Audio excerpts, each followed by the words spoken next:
In 2015, tragically, he took his own life. Rob was a really lovely brother and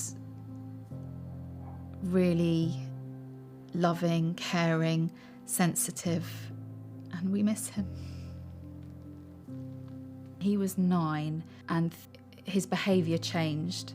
He became extremely worried, and Rob would get increasingly anxious. When he was 12, my parents thought it would be a good idea for him to go on the school skiing trip. And then the teacher called my parents while he was there and said, when he gets back, your son needs to get professional help. It bothered me that he wasn't the same, he wasn't how he used to be. And I try and help, but I wasn't able to, because nothing I said would make it better. He went to secondary school and he was bullied because he was small and he was sensitive, and then his anxiety just carried on spiralling, and then he stopped eating, and that's when he developed an eating disorder. He would just be in his room.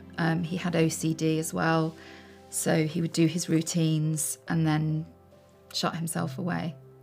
I remember when he first tried to take his own life, and I was 18, and I was just so traumatised by it because he'd been ill for so many years, but I never thought he would do that, and I was really shocked.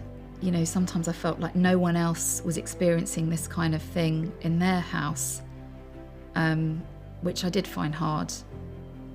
And I didn't feel able to talk about it, which I think is changing now, which is so much better.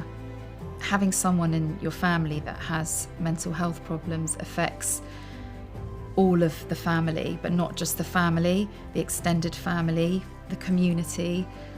If there was a service like Jami back then for children, teenagers, it would have been amazing to have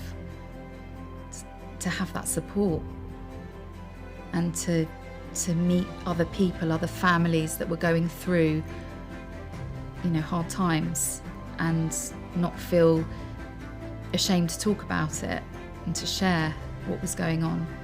Be brilliant.